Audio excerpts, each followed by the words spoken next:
Success मंत्रा, V shape future.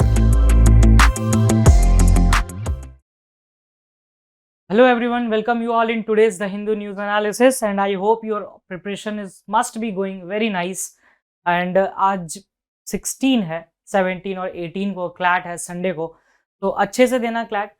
किसी भी तरह का कोई डाउट मत रखना अपने ऊपर कि इस क्वेश्चन में क्या गलत लग रहा है, या बहुत बच्चों के साथ होता है कि सर लग तो रहा है but I am not confident enough on my options. अपने ऊपर भरोसा रखो। If you trust yourself the world will give trust to you also, right? तो अच्छे से करना क्लैट एंड आई होप कि सबका अच्छा जाए। कल प्रेशर बिल्कुल मत लेना, कल का दिन ही थोड़ा प्रेशर वाला होता है, तो जितना कम प्रेशर लोगे उतना अच्छा एग्जाम जाएगा। जितना प्रैक्टिस करना था कर चुके हो, now it's the time to just relax, take a deep breath and give the CLAT to your best shot, right? तो चलिए आज का एनालिसिस स्टार्ट करते हैं। 2024 वाले बच्चों, स्टार्ट करना है एनालिसिस अभी से ही। अगर वो पेस मेंटेन रखोगे 2024 के लिए तो इट इज माई गारंटी कि तुम्हारा क्लैट कोई नहीं रोक रहा है ना। चलिए स्टार्ट करते हैं। Consumer protection authority seeks explanation from Flipkart on sale of acid. Acid के सेल पर थोड़े बहुत मतलब इस पे टसल चल रहा है कंज्यूमर प्रोटेक्शन अथॉरिटी में और फ्लिपकार्ट में। So I am mentioning some of the authorities that must be considered while reading this, right? Second is about the Agni 5 and third is Doklam. It is going to be repeated topic like study. कल हम लोगों ने पढ़ा था कि China का tussle चल रहा है इंडिया के साथ इन अरुणाचल रीजन, राइट? इन अरुणाचल के रीजन में चाइना का टसल चल रहा है इंडिया के साथ। Now it is a problem कि सर इस प्रॉब्लम से ये कैसे रिलेटेड है। तो इन्होंने क्या किया, एक बना लिया ब्रिज, एक ब्रिज बनाया है, तो एक प्रॉब्लम क्रिएट हो रहा है। तो इसको भी देखेंगे और अच्छे से डील करेंगे। Next is about the India water impact summit, इसको देखेंगे। Third is last Surya Kiran, this is regarding the exercise and this is the most important for today about the Vijay Diwas. आज बांग्लादेश लिबरेशन डे है 16 दिसंबर को और बांग्लादेश की प्राइम मिनिस्टर शेख हसीना भी आई थी इस बार। तो will be just connecting this issue with the September ताकि 2023 वालों बच्चों के लिए आसानी हो जाए। और ये सारे टॉपिक्स आपको ना ही केवल क्लैट, ना ही केवल CLAT but talking about the examination. एक तो क्लैट आपका हो ही गया, प्लस आईलेट, प्लस DULLB जिनका एग्जाम नेक्स्ट ईयर होने वाला है अप्रैल में जून में, plus MH set, Maharashtra CET, इसका लॉ एंट्रेंस ले लीजिए, plus symbiosis law entrance flat, plus hotel management HM। तो इन हर जगह इन टॉपिक्स का यूज है आपको। और फॉर द लॉ एस्पिरेंट जिनको 5 ईयर लॉ करना है, प्लीज अपना फोकस मत लूज करना। SLAT and MH CET is there, तो बहुत अच्छा होता है इनके भी colleges. SLAT is literally decent colleges. If you talk about the Symbi Pune, that is one of the decent colleges but one of the toughest part is the interview. तो will deal it later on in the classes itself. और MH CET ये easy exams होते हैं, इनको आसानी से लिया जा सकता है बट फोकस लूज नहीं करना। You have various options but give your best shot in the CLAT at least, right? जो परसों एग्जाम है। तो चलिए स्टार्ट करते हैं हम अपने टॉपिक से। तो हमारा टॉपिक है आज का सबसे पहला एसिड अटैक से रिलेटेड। एसिड अटैक से कंज्यूमर प्रोटेक्शन अथॉरिटी ने बेसिकली फ्लिपकार्ट को एक नोटिस दिया है कि आप एसिड जो है उसको सेल नहीं कर सकते। फिर क्या प्रॉब्लम है एसिड सेल करने में?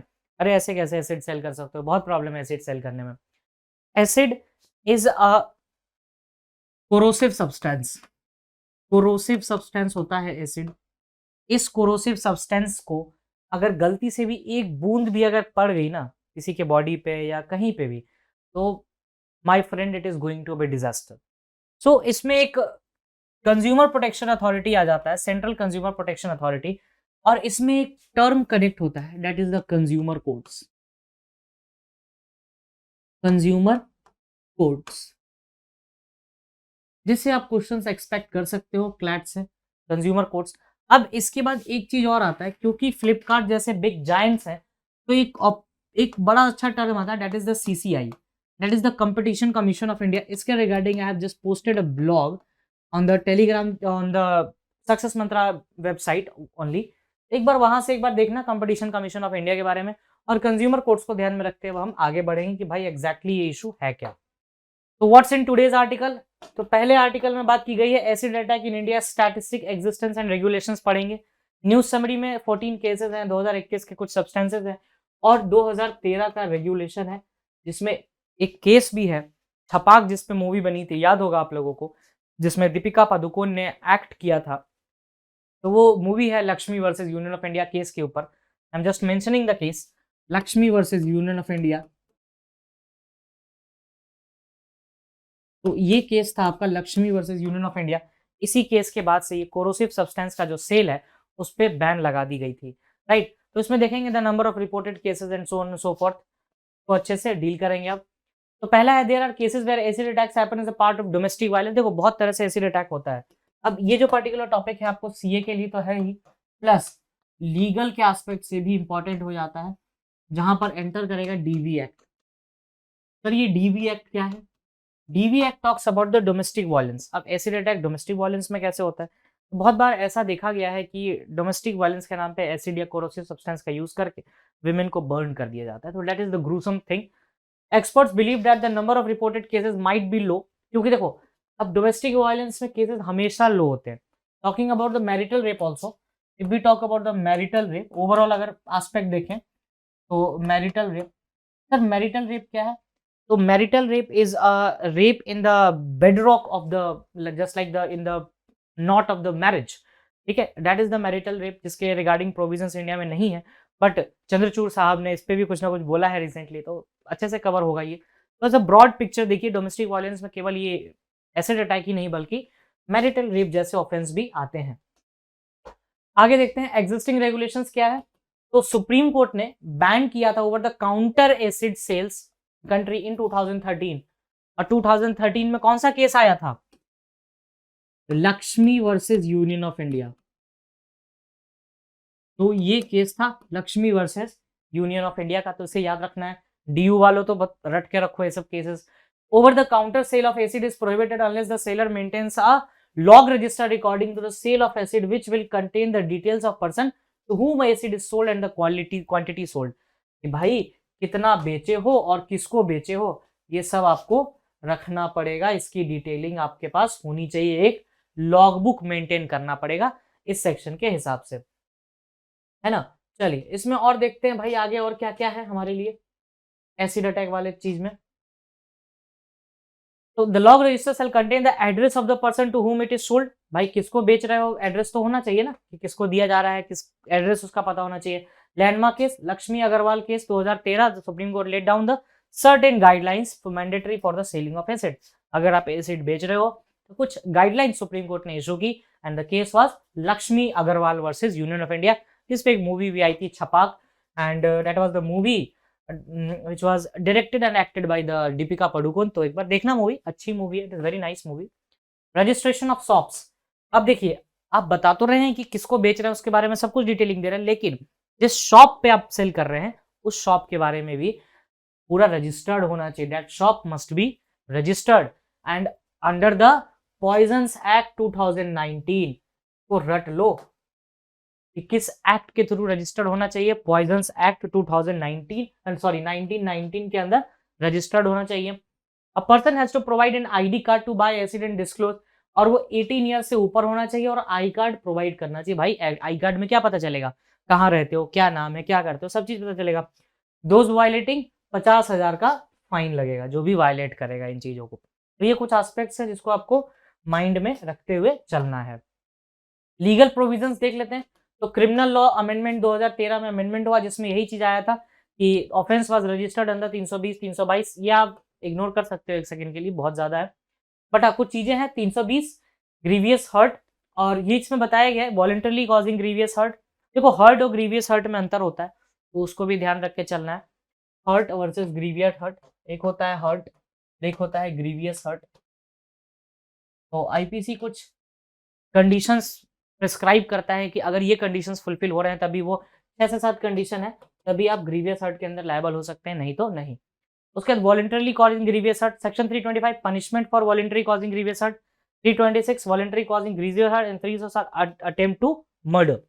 तो अटेम्प्ट टू मर्डर तक का केस फाइल हो सकता है उस XYZ पर्सन पे जिसने एसिड फेंका है या इस तरह की चीजों का यूज किया है। आगे देखते हैं लेटर क्रिमिनल लॉ अमेंडमेंट आया जिसमें अलग से स्पेशल प्रोविजंस लाया गया 326A और 326B, ये एसिड अटैक से रिलेटेड ही हैं। तो ये आपसे डायरेक्टली यहाँ से क्वेश्चन बनता है 326A और 326B से, और प्लस ये चीज आपको लीगल में भी इंपॉर्टेंट है। जुलाई 2022 the Allahabad high court said that the charge under 326A IPC can be framed against the accused even if no grievous hurt was be caused by acid attack survivor। अगर Allahabad high court ने कहा कि अगर मान लो कि acid फेंका, right, acid फेंका गया, अगर हाथ वाथ पे लग गया, कोई ग्रीवियस हर्ट नहीं हुआ, फेस पे नहीं है, ज्यादा प्रॉब्लम नहीं, हर्ट हुआ एक सिंपल, तब भी आप 326A अप्लाई कर सकते हो because it is the offence against these substances. Grievous hurt to an acid attack survivor is not mandatory in each case. तो यहाँ पर ये चीज बता भी दी गई। तो छोटी छोटी चीजें हैं, ध्यान में रखिएगा तो सही रहेगा। अब ये लक्ष्मी अग्रवाल वाले केस से 3 लाख का कंपनसेशन आया, ये बहुत इंपॉर्टेंट है। और 326A states that the whoever causes permanent, ये देखना, ये परमानेंट एंड पार्शियल डैमेज, जब अभी जस्ट बता रहे थे, एक छोटा मोटा चोट लग गया, परमानेंट रहा, वो उसको ठीक किया जा सकता है स्किन क्राफ्टिंग के थ्रू या ग्राफ्टिंग के थ्रू, तो shall be punish with minimum 10 years का jail and life imprisonment, life term up to ₹10 lakh तक का भी फाइन लगाया जा सकता है। तो this are the development relating to the acid attack. अब ये कुछ केसेस हैं, question was based on the availability of detail. और न्यूज समरी की बात की जाए तो अभी क्या हुआ है, ये आज का है, टुडे, वो तो एसिड अटैक के बारे में हम लोग बात कर रहे थे। अभी इसका एक बार इंटरनेशनल स्टैंड भी देख लेंगे। आज की बात करें तो सेंट्रल कंज्यूमर प्रोटेक्शन अथॉरिटी ने मांगा है एक्सप्लेनेशन फ्लिपकार्ट से, that is e commerce company, की भाई सेल ऑफ एसिड ऑनलाइन किस बेसिस पे कर रहे हो तुम। TCPA was established under the Consumer Protection Act 2019.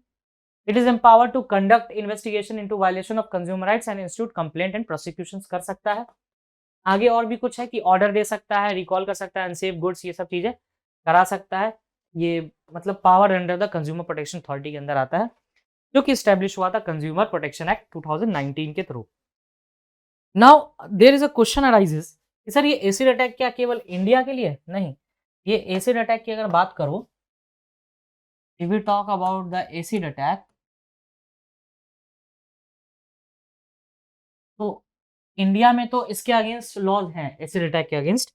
अब आता है Bangladesh was the first country banning the acid violence in 2002। तो एसिड अटैक से रिलेटेड जो चीजें हैं उसको बैन की गई, पहला कंट्री है आपको बांग्लादेश। और ये क्वेश्चन पूछा जा सकता है इजीली किसी भी एग्जाम में, इररिस्पेक्टिव इट इज DU और anyone. Second is your Columbia, इसमें बहुत पावरफुल लेजिस्लेशन है, लॉ काफी स्ट्रांग है इसका। थर्ड इज पाकिस्तान,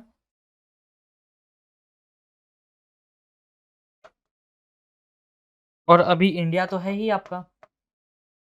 और इंडिया में किस केस से आया? Laxmi Agarwal versus union of India के केस। तो ये याद रखना, ज्यादा कुछ नहीं याद रखने के लिए, बहुत छोटी छोटी चीजें हैं।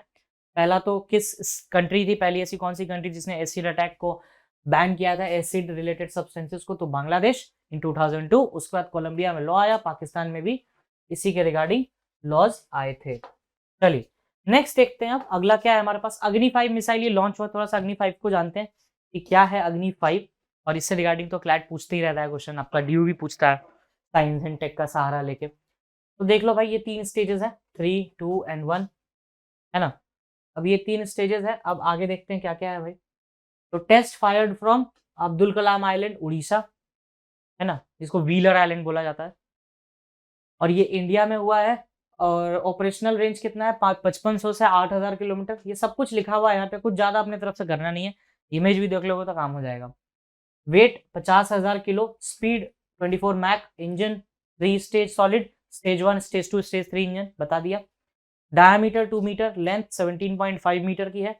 टेस्ट कंडक्ट रेंज, ये सब चीजें यहाँ पर लिखी हुई है। रेस्ट ये याद कर लेना, अग्नि फर्स्ट कब आया था आपको? 19 अप्रैल 2012।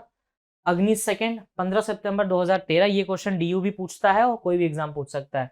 अग्नि थर्ड 3500 और अग्नि 4 4000 किलोमीटर। ये क्लैट 23 वालों के लिए भी इंपॉर्टेंट है, क्योंकि ये पहले भी न्यूज में रहा when we talked about the LMV3 और LMV4।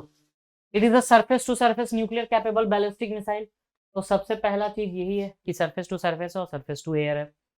It can carry both nuclear and traditional weapons. अभी रेंज और पार्ट ये सब देख लिया हम लोगों ने, और किस आइलैंड से रिलीज हुआ है ये भी देख लिया, अब्दुल कलाम व्हीलर आइलैंड, है ना। डायमेंशन वगैरह देख लिया, डेवलपमेंट बाय DRDO, टेक्नोलॉजीज अभी जस्ट देखा है, एंड ये किस कंट्री के एलिट क्लब में आ गया है, US, Russia, UK, France and China. That is the most simplest thing ever. अगर आप अंदर का नहीं भी मटेरियल देखोगे फिर भी चलेगा, बट हाँ ये चीज अगर पकड़ लेना, ये इमेज, ये शौक से नहीं डाला गया इमेज, ये किसी रीजन से डाला गया है। ये इमेज अगर क्लियर हो गई तो समझो अंदर का सारा मटेरियल क्लियर है। मेहनत बचा रहे हैं भाई, मेहनत बचाना है ना। मेहनत थोड़ी सी कम करके स्मार्टली एग्जाम क्रैक करना है, हार्ड वर्क इसमें स्मार्ट वर्क करना है rather than doing your hard work, ठीक है।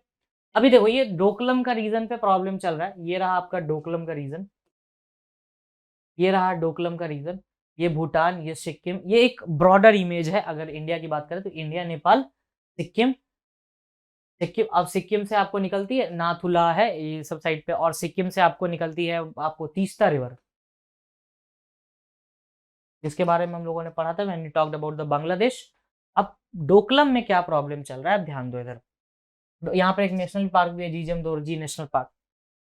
तो डोकलम में क्या प्रॉब्लम चल रहा है, अभी यहाँ पर एक ब्रिज बनाने का सोच रहे चाइनीज साइड से, क्योंकि अभी प्रॉब्लम क्रिएट हुआ था। अब अरुणाचल वाले रीजन में ना वैसे प्रॉब्लम चलते रहता है, ये अरुणाचल वाला जो रीजन रहता है इनका। अब ये डोकलम में ये लोग नया डेवलपमेंट कर रहे हैं, तो देखते हैं क्या डेवलपमेंट है। China has recently set up a ropeway near the Torsa Nala near Doklam.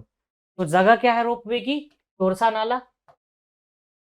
Torsa नाला इज द प्लेस। डोकलम के बारे में जाने, डोकलम और Donglang is in Chinese, is an area spread over less than 100 square kilometer comprising plateau and a valley in the tri junction between India, Bhutan and China। देखो ये चीजें ना रटी नहीं जाती है, इसको मैप से समझा जाता है। यहाँ देखते हैं, ये ट्राई जंक्शन है, यहाँ से देखो ये रहा चाइना, ये रहा आपको इंडिया, और ये रहा भूटान। तो चाइना, भूटान और इंडिया का एक ट्राई जंक्शन बनाता है, and that particular tri junction is known as Doklam. तो ये डोकलम का रीजन है, which is also known as the tri junction of India, China and Bhutan, जहां पे चाइना रोपवे कंसीडर कर रहा है। Surrounded by Chumbi valley of Tibet and Bhutan Haa valley, Sikkim. तो ये किससे सराउंडेड है, ये भी एक ट्राई जंक्शन का एग्जांपल है, but a better separated form, है ना। अब आगे देखते हैं। Doklam is strategically located close to the Siliguri corridor which connects mainland India with its north eastern region. The corridor also called the chicken neck. ये भी दिखाई देते हैं, रुक जाओ एक सेकेंड कि सर ये चिकन नेक क्या होता है। जब इंडिया का मैप देखोगे बहुत ब्रॉड साइड पे, अगर छोटा करके मैप को देखा जाए तो ये जो रीजन है ना, ये वाला, ये चिकन की नेक के जैसा दिखता है, that's why it is called as a chicken neck. ये कोई ऐसे शौक में नाम नहीं दिया गया, वो दिखता ही चिकन नेक जैसा है, तो that's why this region is called as the chicken neck. Areas differing perception, this has been the since 2006 से ये क्लेम चल रहा है, और इंडिया चाइना है म्यूचुअली अग्रीड द 3488 क्लैट में पूछा था क्वेश्चन। और similarly Yangtse is one of the 8 major friction points in the eastern sector.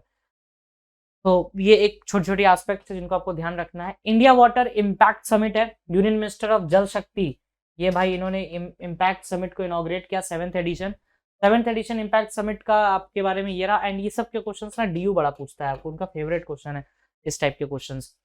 It is organised by Niti Aayog at doctor Ambedkar international sector 15 Janpath, new Delhi. पहले 10 जनपद भी था, एक नहीं रहा। Experts of the country and broad are discussing, ये फालतू चीजें आप छोड़ सकते हो, बट ये कंसीडर करना है आपको, ये थीम, इसको आप एक सेकंड के लिए छोड़ भी सकते हो, बट ये वाला जो पोर्शन है वो कंसीडर करना होगा। थीम क्या था, restoration and conservation of small rivers in large basin, एक थीम तो ये थी। दूसरी क्या थीम थी, mapping on convergence of 5 P's that is the people, policy, plan, programme and project. Simple सा था, ये छोटी छोटी चीजें बातें याद रखनी है, एग्जाम में काम आता है। फाइनेंस फोरम देखा जाए कि स्पेशल अटैक है, स्पेशल ट्रैक है that will bring global financial institutions और इन्वेस्ट करेंगे रिवर सिस्टम वगैरह में। 2022 summit like earlier summit will also provide an opportunity to dozens technology. अब देखो जैसे ही वाटर और रिवर बेसिन की बात आ जाती है तो टेक्नोलॉजी आराम से क्रिएट हो जाएगी ना। वाटर रिवर बेसिन रहेगा तो डैम्स बनेंगे, वाटर क्लीन होगा, वाटर कंजर्वेशन होगा, बायोमैग्निफिकेशन एंड बहुत तरह की रिलेटेड इकोलॉजिकल इम्बैलेंसेस को ठीक करने के लिए भी एस्पेक्ट्स उसमें दिखाए जाएंगे। Now it is the most easiest topic of today, Surya Kiran. ये एक्सरसाइज है, 16th edition of exercise Surya Kiran will be conducted at Nepal army battle school Taljhandi and continue up to 29 December 2022. About it is a Indo-Nepal joint military exercise. तो India और नेपाल के बीच में जो exercise को क्या कहेंगे? सूर्य किरण। और सूर्य की किरण कहाँ निकलेगी इस बार? नेपाल में निकलेगी। नेपाल के एक आर्मी बैटल स्कूल में निकलेगी, जिसे कहते हैं सलझांडी। ये वो जगह है जहां पर सूर्य की किरण निकलेगी। तो इस तरह से याद रख सकते हो। चलिए नेक्स्ट देखते हैं। कंडक्टेड एनुअली कंडक्ट होता है। और Nepal army soldiers of Shri Bhawani Bux battalion and Indian army का सोल्जर कौन है? From 5 GR participating in exercise. तो सूर्य की किरण जो निकलेगी सल झंडी में, उसमें कौन कौन पार्टिसिपेट करेगा? नेपाल के army soldier Shri Bhawani Bux battalion और इंडिया की तरफ से 5 GR। The most easiest thing that I think you have ever studied, है ना। चलिए अब ऊपर से देखते हैं और क्या क्या है भाई इसमें। 16 दिसंबर 1971 आज विजय दिवस के रूप में मनाया जाता है। बांग्लादेश की इंडिपेंडेंस है। पहले इस इमेज को अच्छे से पढ़ते हैं, उसके बाद जाएंगे कंटेंट पे। तो भाई सर ये है क्या विजय दिवस? एक तो देखो कारगिल विजय दिवस अलग चीज होती है, एक ये विजय दिवस अलग है। ये बांग्लादेश का इंडिपेंडेंस डे है आज, उनका आज़ादी है, और हमने जो लिबरेशन करने में इनकी मदद की थी थ्रो मुक्ति वाहिनी, वो भी है। तो हमारे लिए विजय दिवस और उनके लिए लिबरेशन डे। तो विजय Diwas on 16 December marks India's victory over Pakistan. India की भी विक्ट्री हुई थी पाकिस्तान की। सर पाकिस्तान की तब बांग्लादेश पर होना, पाकिस्तान पे कहाँ चले जाते हो? देखो my bad for my beautiful drawing, just wait let me have अ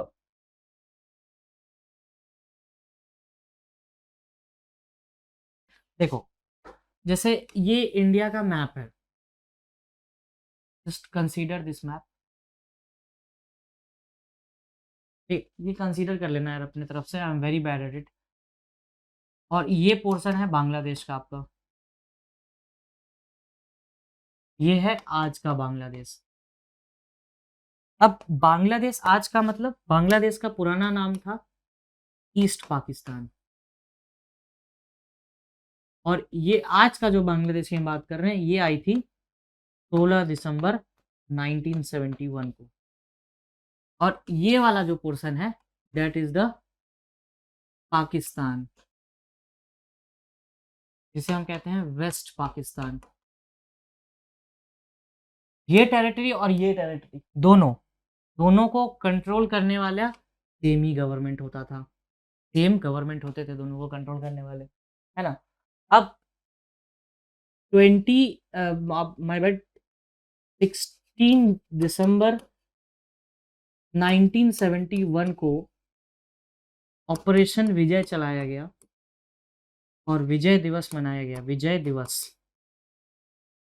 जिस समय हम लोगों ने बांग्लादेश को आज़ाद किया from the atrocities of the Pakistani soldiers and Pakistani atrocities, जितनी भी एट्रोसिटीज हो रही थी उनसे हम लोगों ने आज़ाद कराया। थोड़ा सा देखते हैं इसके बारे में। और ये ड्यूरेशन ऑफ वॉर क्या था? 26 मार्च 1971 से 16 दिसंबर 1971, ये याद रखना। वॉर स्टार्ट हुई थी 26 मार्च से।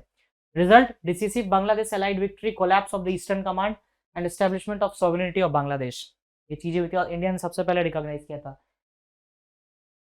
और उस टाइम पे पाकिस्तानी जनरल कौन थे? जनरल नाजी, ठीक है। और हमारी तरफ से मानिकशॉ साहब गए थे, और इधर से मुक्ति बाहिनी को लीड किए थे जगजीत सिंह अरोड़ा ने। जगजीत सिंह अरोड़ा ने मुक्ति बाहिनी लीड किया और पाकिस्तानी ट्रुप जनरल नाजी थे। ये चीजें थोड़ी सी देखने वाली हैं। Vijay Diwas, the nation is celebrating Vijay Diwas on 16 December to commemorate India's victory over Pakistan. बात ही की अब्दुल्ला खान नाजी थे, उन्होंने 93,000 ट्रूप्स के साथ सरेंडर किया। और लेफ्टिनेंट जनरल जगजीत सिंह जिन्होंने मुक्ति बाहिनी को लीड किया था। This result of the birth of Bangladesh, और बांग्लादेश में इसको बिजॉय दिवस के नाम से सेलिब्रेट किया जाता है। 8 months after the war in August 1972 India और पाकिस्तान के बीच शिमला एग्रीमेंट हुआ, जिसमें बंदियों को छोड़ा गया। Under the agreement India agreed to release 93,000 Pakistani prisoners of war. Now the thing is what not to be missed, reflection of the fading principle of non intervention is the RTI act fulfilling of purpose. ये बड़ा interesting article है, पढ़ना दोनों को।